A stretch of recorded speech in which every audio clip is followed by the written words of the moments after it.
तो गुप्त नवरात्रा में आज कलश स्थापना विधि कैसे हो, उसकी शुरुआत कैसे करें, बहुत सरल सिंपल शब्दों में मैं आपको समझाने का प्रयास करता हूं। तो चूंकि आज प्रतिपदा तिथि है, तो आज प्रतिपदा तिथि को प्रातःकाल उठ के स्नान आदि नित्यकर्म से निवृत्त होने के पश्चात में अपने पूजा स्थान पर सबसे पहले घट स्थापना कीजिए। घट स्थापना कैसे करनी है? अपने मंदिर में पूर्व दिशा की तरफ या उत्तर दिशा की तरफ मुख करके किसी गर्म आसन पर बैठकर आपको घट स्थापना के लिए एक पवित्र मिट्टी, साफ मिट्टी से वेदी का निर्माण करना है। फिर उस मिट्टी में जौ और थोड़े से गेहूं, इन दोनों को मिलाकर उस मिट्टी में मिक्स कर दीजिए, बो दीजिए कुल मिला के। और उसी वेदी के मध्य में सोने, चांदी, तांबा या मिट्टी का कलश यथाशक्ति जो आपकी है, उस मिट्टी या चांदी या सोने के कलश को विधि पूर्वक स्थापित करना है। तो कलश लेकर उसमें जल भर ले, गंगा जल डाल दे, एक सुपारी डाल दे, साबुत सुपारी, एक सिक्का डाल दे चांदी का, हरी दुर्वा डाल दे, हल्दी की एक गांठ डाल दे उस कलश के अंदर जल में।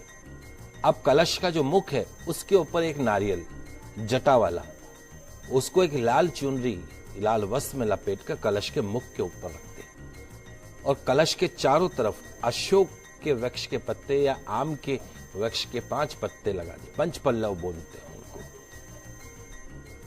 अब आप एक चौकी अथवा बाजोट की स्थापना कीजिए, उसके ऊपर लाल वस्त्र बिछा दीजिए, उस पर चावल यानी अक्षत से अष्टदल बनाकर उस पर मां दुर्गा की या आपके कुलदेवी की तस्वीर को स्थापित कर दीजिए।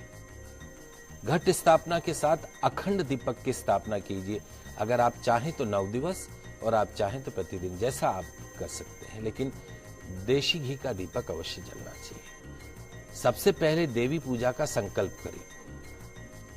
अब आप सबसे पहले भगवान गणेश जी का आह्वान करें, उनकी पूजा अर्चना करें। तत्पश्चात में जो कलश हमने तैयार किया उस कलश का पूजन करें, वरुण देवता का पूजन करें, षोडश मात्र का 16 तरह की माताएं होती हैं उनका पूजन करें, 9 तरह की निधियां होती हैं, 9 निधि का पूजन करें और सभी देवी देवताओं का आह्वान कीजिए कि आप आइए और हमारी पूजा में स्थान ग्रहण कीजिए। तत्पश्चात में मां दुर्गा की षोडश उपचार आपको पूजा करनी है, धूप दीप नैवेद्य अर्पण करने हैं। वो जो कलश था वो वेदी के बीच में आपको स्थापित करना है। पूजन के पश्चात में मां दुर्गा की अपने परिवार सहित आरती कीजिए, क्षमा प्रार्थना कीजिए, उनसे शुभ आशीर्वाद प्राप्त करें।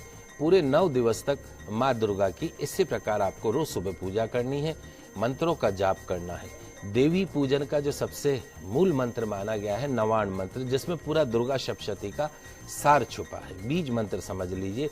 तो यदि आप दुर्गा सप्तशती का पाठ नहीं भी कर सके तो खाली जो इसका नवाण मंत्र है, इस अद्भुत मंत्र है, चमत्कारिक मंत्र है, इस मंत्र को अपने जीवन का हिस्सा बनाइए, सब तरह की समस्याओं का समाधान मिलेगा।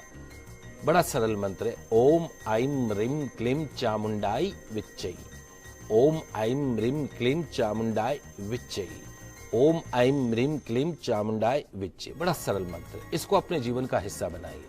9 दिवस तक इस मंत्र की जितना संभव हो उठते बैठते सोते जागते इसका जाप करते रहिए आप। तो जो भी भक्त आज नाना प्रकार के उपचारों से भक्ति पूर्वक मां भगवती की पूजा अर्चना करेंगे, व्रत करेंगे, उन्हें देवी आराधना से मिल सकता है खूब सारा धन। बेरोजगारों को मिलेगी सरकारी नौकरी, विवाह से जुड़ी हर समस्या का होगा सरल समाधान। तो आप मंत्र का भी जाप करें, दुर्गा सप्तशती भी कर सकते हैं और जो भी आपका इष्ट है उसकी पूजा भी आप इन 9 दिवस में करके आप एक पावर गेन कर सकते हैं, शक्ति को प्राप्त कर सकते हैं।